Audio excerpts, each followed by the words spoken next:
Hey everybody, this is Dr. Gus, the ENT guy. And if we're talking about a balloon sinus dilation procedure, then you already know what's going on with your chronic sinusitis.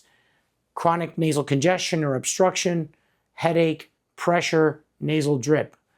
Today, I'd like to go over exactly what's going on in your sinuses, what we're going to do about it, and some very important tips to help you with the recovery.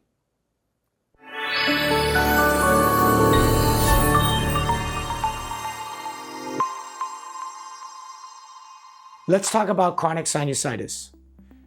Starting with your sinuses. Your sinuses are air-filled spaces that live behind your cheek, in between your eyes, behind your forehead, and deep in the back of your nose. They drain into your nose through very thin, narrow spaces.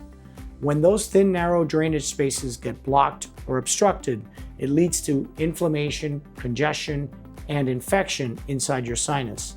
As this builds up, it creates the pressure, the headache, and the obstruction to the nasal airflow. Many times, medicine will help, but when it doesn't, we need to get to the root of the problem and reestablish and reopen that drainage pathway. Let's talk about what balloon sinus dilation procedure involves. This is a procedure that's done in the office under local anesthesia. There is no cutting or breaking of bone, and you are numb.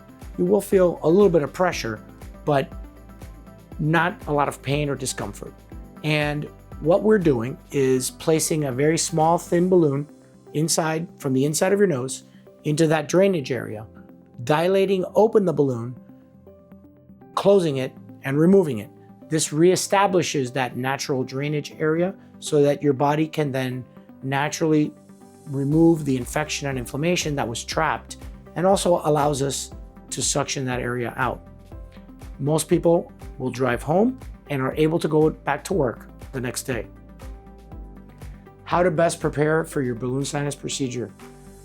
Number one, if you're taking any blood thinners, you need to talk to your primary care doctor or cardiologist or whoever prescribed those blood thinners on when it's safe to stop them before the procedure and when it's safe to resume them afterwards.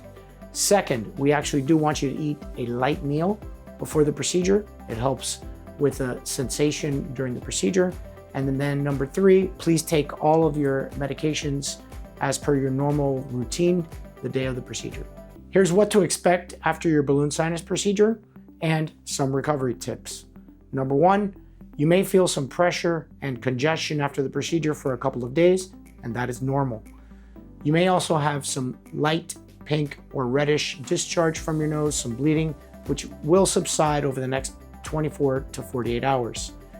And most important thing that we want you to do to help recover and heal as quick as possible is to use some nasal saline irrigation. Not a nasal spray, an actual kind of high volume irrigation from this type of a squeeze bottle. That helps to flush away the congestion and crusting from the procedure and will make you feel better and speed your recovery. Also, please do not blow your nose for 2 to 3 days after the procedure. Sometimes we'll extend that for 5 to 7 days, depending on what we did. Next, we do not want you to be bending down and keeping your head below your heart in a persistent position over the next 2 to 3 days so that you don't promote more blood flow to the area. And lastly, if we prescribed any medications, please take them as prescribed. You may use some light Tylenol or Advil if you need to for some of the pressure and congestion.